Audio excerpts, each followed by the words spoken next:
Students, class 12th की chemistry में हम लोग उपसहसंयोजी यौगिकों के IUPAC नामकरण में प्रयुक्त शब्दावली पढ़ रहे थे।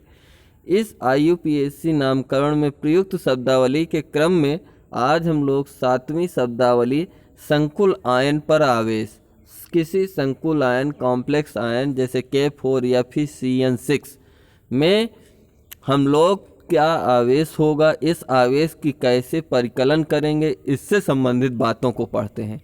किसी संकुल आयन या जटिल आयन जिसे उपसहसंयोजी आयन कहते हैं, जैसे हमारा यौगिक हुआ K4 या फिर CN6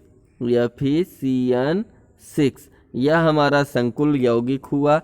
इस यौगिक के K4 4K प्लस को अलग कर दिया जाए या फिर CN6 4 माइनस को अलग कर दिया जाए तो इस कंडीशन में यह ऋणावेशित संकुल हमें प्राप्त होगा। इस ऋणावेशित संकुल पर कितना आवेश है, इसके आवेश की हमें परिकलन करना है।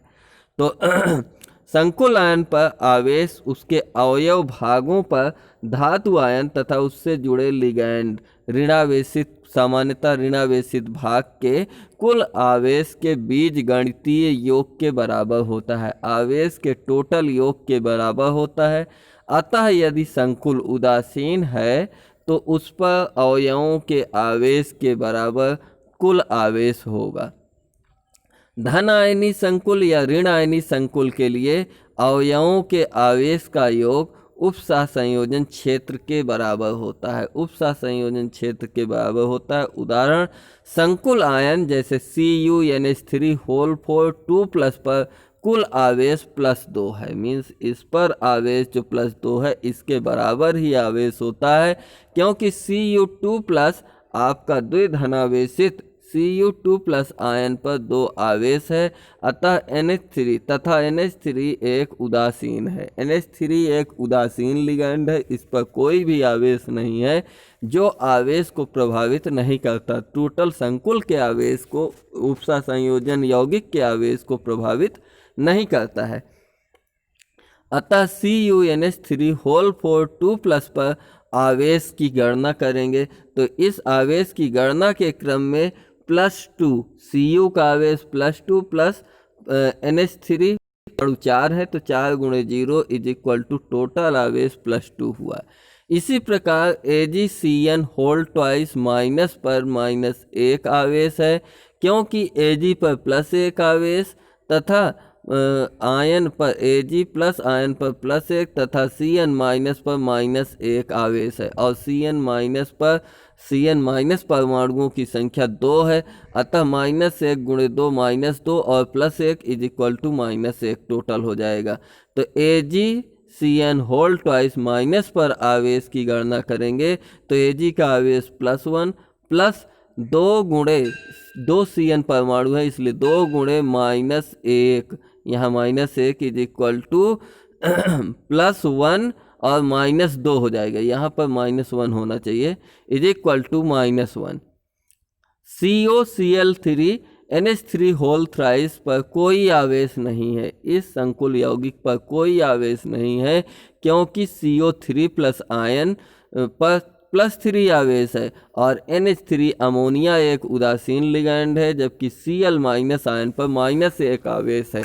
अतः COCl3 NH3 पर टोटल आवेश की जब कैलकुलेशन करेंगे तो CO का +3 प्लस Cl3 1 × -3 प्लस NH3 के 3 परमाणु है, 3 × 0 = 0 हो जाएगा। टोटल आवेश की गणना हम करते हैं तो यह 0 मिलती है।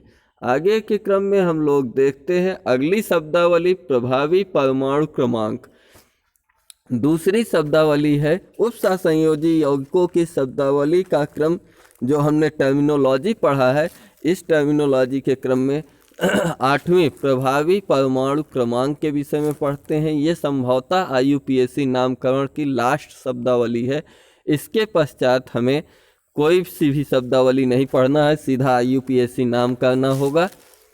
सिडविक ने संकर यौगिकों के स्थायित्व, किसी संकर यौगिक का कितना स्थायित्व होगा उसकी स्टेबिलिटी के लिए सिडविक नामक साइंटिस्ट ने एक व्याख्या करने के लिए प्रभावी परमाणु क्रमांक सिद्धांत का प्रतिपादन किया।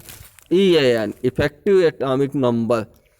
प्रभावी परमाणु क्रमांक किसी परमाणु का जटिल अणु के निर्माण के पश्चात, जटिल अणु, संकल अणु या उपसंयोजी अणु के निर्माण के पश्चात उस पर कुल इलेक्ट्रॉनों की संख्या के बराबर होती है।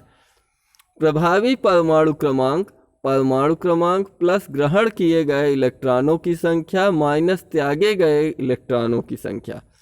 सामान्यतः प्रभावी परमाणु क्रमांक अगली अक्रिय गैस के परमाणु क्रमांक के बराबर होता है। किसी यौगिक का प्रभावी परमाणु क्रमांक अगली अक्रिय गैस के परमाणु क्रमांक के बराबर होता है।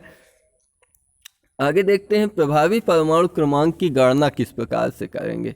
जैसे कोई संकुल यौगिक है, इसमें प्रभावी परमाणु क्रमांक की गणना करना है तो हमें एक तालिका बना लिया गया है। यहाँ पर ये तालिका में संकुल यौगिक का नाम, धातु की ऑक्सीकरण संख्या, उस संकुल यौगिक में कौन सी धातु संयोजित है उसकी ऑक्सीकरण संख्या, तत्पश्चात धातु का परमाणु क्रमांक और समन्वय संख्या, प्रभावी परमाणु क्रमांक की गणना। तो K4FeCN6 पहला यौगिक है, इसमें धातु की ऑक्सीकरण संख्या क्या है, धातु है हमारा Fe की ऑक्सीकरण संख्या +2, Fe का परमाणु क्रमांक 26, समन्वय संख्या 6। तो प्रभावी परमाणु क्रमांक का सूत्र है परमाणु क्रमांक माइनस धातु की ऑक्सीकरण संख्या, यानी 26 - 2 = 24 प्लस ये समन्वय संख्या गुणे धातु की ऑक्सीकरण संख्या 6 × 2 = 12, 24 12 36, 36 जो कि क्रिप्टन अगली अक्रिय गैस तत्व क्रिप्टन का परमाणु क्रमांक है। अतः प्रभावी परमाणु क्रमांक K4FeCN6 की आ गई आपकी 36। इसी प्रकार अगला उपसंयोजी यौगिक देखते हैं CuNH3 4SO4। इसमें Cu कॉपर हमारा धातु आयन है, इसकी आयन आवेश की संख्या +2 है, कॉपर Cu2+ है और इस Cu का परमाणु क्रमांक 29 है, इसकी समन्वय संख्या 4 है। समन्वय संख्या किसी धातु परमाणु के चारों ओर घिरे हुए अधिकतम आयनों की संख्या या लिगैंडों की संख्या होती है। तो Cu के चारों ओर NH3 के 4 परमाणु हैं, तो परमाणु क्रमांक माइनस आवेश नहीं, धातु की ऑक्सीकरण संख्या, धातु का परमाणु माइनस धातु की ऑक्सीकरण संख्या 29 - 2 27 प्लस समन्वय संख्या गुणे धातु की ऑक्सीकरण संख्या 4 × 2 8। तो ये हमारा 27 + 8 = 35 आ गया। इसी प्रकार अगला उपसंयोजी यौगिक CONH3 CO ये आपका कोबाल्ट हुआ, कोबाल्ट की ऑक्सीकरण संख्या +3, इसका परमाणु क्रमांक 27, इसकी समन्वय संख्या 6। तो 27 - 30 उस धातु के परमाणु क्रमांक से उसकी ऑक्सीकरण संख्या को सब्सट्रैक्ट कर देते हैं, फिर समन्वय संख्या को ऑक्सीकरण संख्या से गुणा करवा देते हैं, दोनों को जोड़ देते हैं। 27 - 3 24 प्लस 6 × 2 12, 6 तिरिक 18 होना चाहिए, 18 और 24 ये हो जाएगा 42 होना चाहिए था। इसकी समन्वय संख्या 42 होगी। तो NiCO4, Ni पर धातु की ऑक्सीकरण संख्या 0 और Ni का परमाणु क्रमांक 28 प्लस 4 इसकी समन्वय संख्या, तो 28 - 4 प्लस 4 × 2 = ये 36 प्रभावी परमाणु क्रमांक आया। इसी प्रकार से K2NiCN4, K2 की +2 आवेश हुआ, इस पर Ni पर +2 आवेश हुआ। धातु का परमाणु क्रमांक 28, निकेल का परमाणु क्रमांक 28 है प्लस उसकी समन्वय संख्या 4 है, तो 28 - 2 4 × 2 4 दूना 8, 28 26 हुआ, 26 8 34।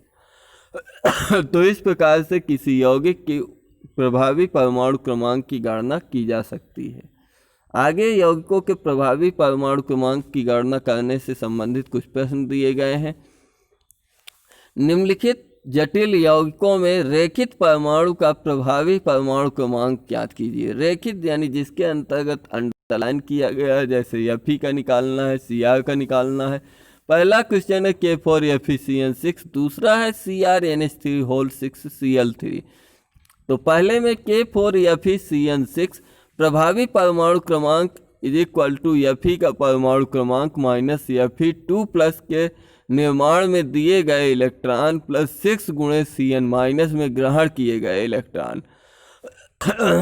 तो Fe का परमाणु क्रमांक 26 माइनस Fe2 प्लस के निर्माण में दिए गए इलेक्ट्रॉन। जब ये Fe2 प्लस बना तो ये 2 इलेक्ट्रॉन दिया, तो माइनस प्लस 2, प्लस माइनस का गुणा माइनस 26 में से 2 सब्सट्रैक्ट हुआ 24 और प्लस 6 गुणे Cn 6 हुआ इसकी कोऑर्डिनेशन नंबर समन्वय संख्या और ग्रहण किए गए इलेक्ट्रॉनों की संख्या। जब Cn माइनस के रूप में साइनाइड माइनस आयन के रूप में कन्वर्ट हुआ तो इसके द्वारा ग्रहण किए गए इलेक्ट्रॉनों की संख्या 2 है। 6 दूना 12 36 इसकी प्रभावी परमाणु क्रमांक आया।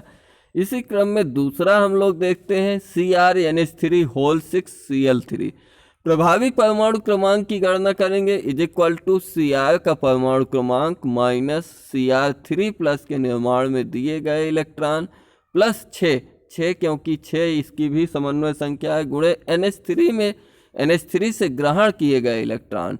तो क्रोमियम का परमाणु क्रमांक 24 माइनस Cr द्वारा दिए गए इलेक्ट्रॉन 3 प्लस 6 गुणे NH3 द्वारा ग्रहण किए गए इलेक्ट्रॉन 2। तो इस प्रकार से 24 माइनस 3 21 प्लस 6 गुणे 2 12 इज इक्वल टू 33 इसका प्रभावी परमाणु क्रमांक हुआ। तो इस प्रकार से आज हम लोगों ने प्रभावी परमाणु क्रमांक की गणना करना यहाँ पर सीखा है। अगले टर्न पर हम लोग IUPAC नाम लिखना सीखते हैं। किसी यौगिक का IUPAC नाम लिखना या किसी IUPAC नाम से यौगिक का सूत्र बनाना सीखेंगे। मिलते हैं अगले टर्न पर अगले नए टॉपिक के साथ। तब तक के लिए सभी लोगों को जय हिंद, वंदे मातरम।